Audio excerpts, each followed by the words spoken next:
తీసుకొని పోవట్లే మళ్ళీ పాత జీవితాన్ని. బాగా గుర్తుపెట్టుకోండి. ఎందుకంటే మీరు ఒక మంచి నిర్ణయం తీసుకున్నారు కాబట్టి ఇక్కడ పాతేస్తే ఆ శవం మళ్ళీ ఇంటికి వస్తుందా? రాదు. అది ఎలాగా ఆ వాస్తవం మీకు ఎలాగైతే సమాజంలో తెలుసో ఈ రోజు కూడా మీరందరూ స్వచ్ఛముగా ఒక నిర్ణయం తీసుకోండి. మా పాత జీవితాన్ని ఇక్కడ పాతేసి వెళ్ళిపోతున్నాం. పాత జీవితాన్ని ఇలా బాప్తిసం ఇచ్చేటప్పుడు మీ పాత జీవితం సమాధి అయిపోయింది. మళ్ళీ తిరిగి లేస్తాం. ఏంటి తిరిగి లేవడం, మళ్ళీ లేపడం ఏంటి అంటే మీరు ఒక కొత్త జీవితాన్ని ఈ రోజు నుంచి ఆ బాప్తిసం తీసుకున్న మరుక్షణం నుంచి మరొక కొత్త జీవితాన్ని ప్రారంభించాలి.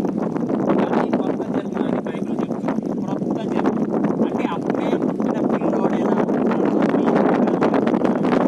ఏది జ్ఞాపకము ఉండకూడదు. మళ్ళీ నేను అప్పుడు చేసిన కదా ఇప్పుడు చేసిన కదా అన్నట్టు జ్ఞాపకమే మీకు ఉండకూడదు.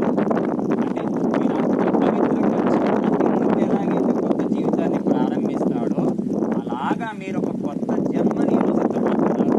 అసలు చెప్పాలంటే ఇది మీ ఆత్మీయ జన్మ, డేట్ ఆఫ్ బర్త్ లాంటిది అన్నట్టు. మరొక డేట్ ఆఫ్ బర్త్ ఆత్మీయంగా పుడుతున్నారు మీరు. కాబట్టి ఈ డేట్ ఆఫ్ బర్త్ కూడా రాసుకోవాలి. ఈ డేట్ ఆఫ్ బర్త్ కూడా మీరు శుభాకాంక్షలు అసలు ఇప్పుడే చెప్తున్నారు. ఆ జన్మ వేస్ట్ జన్మ, దానికి హ్యాపీ బర్త్డే టు అని చెప్పుకున్నా ఉపయోగం ఏమీ లేదు. కాబట్టి మిమ్మల్ని మీరు పరీక్ష చేసుకోండి. ఒక 2 నిమిషాలు 3 నిమిషాలు మిమ్మల్ని మీరు పరీక్ష చేసుకోండి. ఒకప్పుడు నేను ఏం తప్పులు చేసినా ఆ తప్పులు ఈ క్షణం నుంచి నేను మర్చిపోతున్నా, అవి కనీసం నాకు జ్ఞాపకం కూడా లేదు అన్నట్లుగా మీ ప్రవర్తన ఉండాలి. లోకాన్ని చూసినప్పుడు మరలా ఆలోచన వచ్చే ఛాన్సెస్ ఉంటాయి. అయినప్పటికీ ఆ లోకంలో నుంచి మీరు ఇప్పుడు వేరు చేయబడబోతున్నారు. సంఘంలోనికి మీరు ప్రవేశించబోతున్నారు. మరి అయినంత మాత్రాన అప్పుడే పర్ఫెక్టా అంటే కాదు. ఒక తొలిమెట్టేస్తున్నారు. అసలు చెప్పాలంటే బైబిల్ పరిభాష ప్రకారం పరలోకం వెళ్ళాలంటే మీరు వేస్తున్న తొలిమెట్టే ఈ బాప్తిస్మము. మీరు బాప్తిసం తీసుకున్న ఆ మరుక్షణమే మీ లోపలికి పరిశుద్ధాత్ముడు వస్తాడు. ఎవరొస్తారు? పరిశుద్ధాత్ముడు వస్తాడు. పరిశుద్ధాత్ముడు వచ్చి ఆయనే చూసుకుంటాడు మిమ్మల్ని. బాప్తిసం తీసుకున్న వాళ్ళకి తేడా ఏంది చెప్పండి? బాప్తిసం తీసుకున్న వాళ్ళ లోపల పరిశుద్ధాత్ముడు ఉంటాడు, తీసుకొని వాళ్ళకి బయట ఉంటాడు. అది తేడా. లోపల ఉన్నాడంటే 24 గంటలు మనకు హెచ్చరికలు చేస్తానే ఉంటాడు. అమ్మో ఆ తప్పు చేయబోతున్నారు, మీరు చేయొద్దండి అని లోపల మీకు పరిశుద్ధాత్మ వరం వస్తుంది. మీకు పరిశుద్ధాత్మ వరం వస్తుంది బాప్తిసం తీసుకున్న వెంటనే. అందులోనే జరగబోయే మరొక పని ఏంటంటే బాప్తిస్మం ద్వారా మీరు ఇప్పటి వరకు చేసిన పాపాలన్నీ కూడా కడిగి వేయబడతాయి. అది యేసు ప్రభు వారి రక్తం ద్వారా మీరు యేసుక్రీస్తు వారిని నమ్ముకున్నారు కాబట్టి, ఆయన సొంత రక్షకుడిగా అంగీకరించబోతున్నారు కాబట్టి, ఆయన్నే మీరు నమ్మినట్లయితే ఆ రోజు సిలువలో ఆయన రక్తం ఏదైతే ఉందో ఆ రక్తము ఇప్పుడు నీళ్ళలో మునిగిన మరుక్షణమే మీరు ఇప్పటి వరకు చేసిన పాపాలన్నింటినీ ఏం చేస్తుంది? కడిగేస్తుంది. సో ఇప్పుడు మీరు ఏమవుతారు అన్నమాట?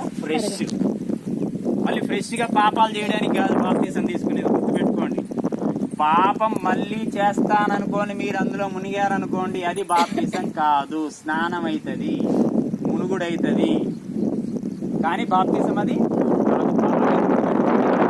తీర్మానం చేసుకొని ఈ రోజు నుంచి నా పాపాలన్నీ క్రీస్తు ప్రభువారి రక్తంతో తుడిచివేయబోతున్నాడు, నా పాపాలన్నీ కడిగేస్తున్నాడు, నేను ఇక నుంచి పాపము చెయ్యొద్దు తీర్మానం చేసుకొని అందులోకి వెళ్ళాలి. అలాగే నేను ఇప్పటి నుంచి క్రీస్తు కోసమే బ్రతుకుతాను, లోకంతో నాకు ఇంకా సంబంధం లేదు. నేను లోకంలోనే ఉంటాను కానీ లోకానుసారంగా బ్రతకను, లోకం చెప్పినట్టుగా బ్రతకను, దేవుడు చెప్పినట్లే నడుచుకుంటాను అని తీర్మానం చేసుకోవాల్సి ఉంటుంది. అలాగే ఈ బాప్తిసం ద్వారా ఏం జరుగుతుందని చెప్పినా పాప క్షమాపణ జరుగుతుంది. రెండవది, పాపములు క్షమించబడటమే కాదు, మనం పరలోకానికి వెళ్ళడానికి ఇదొక అర్హత. బాప్తిసం తీసుకోకుండా ఎవరు పరలోకానికి వెళ్ళలేరు. కాబట్టి మన రక్షణలోనికి వెళ్తున్నారు ఇప్పుడు మీరు. మళ్ళీ ఎక్కడికి వెళ్తున్నారు? రక్షణలోనికి వెళ్తున్నారు. పాత జీవితాన్ని విడిచిపెట్టారు, అదొకటి. కొత్త జీవితాన్ని ప్రారంభిస్తున్నారు, ఇదొకటి. మీ పాపాలు కడిగివేయబడుతున్నాయి, ఇదొకటి.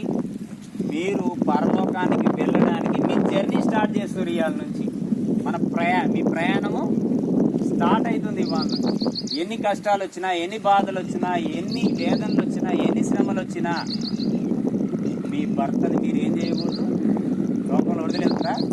ఎన్ని కొట్టినా, ఎన్ని తన్నినా, ఎంత నరక యాతన పెట్టినా గానీ భర్తని విడిచిపెట్టడం అన్నది సమాజం దృష్టిలో ఎలాగ ఘోరమో, ఎలాగో నేరమో, ఈ సంఘానికి భర్త అయిన యేసు ప్రభు వారిని ఎన్ని కష్టాలు వచ్చినా విడిచిపెట్టడం అన్నది జరగకూడదు అని మూలంగా మీకు తెలియపరుస్తున్నాను.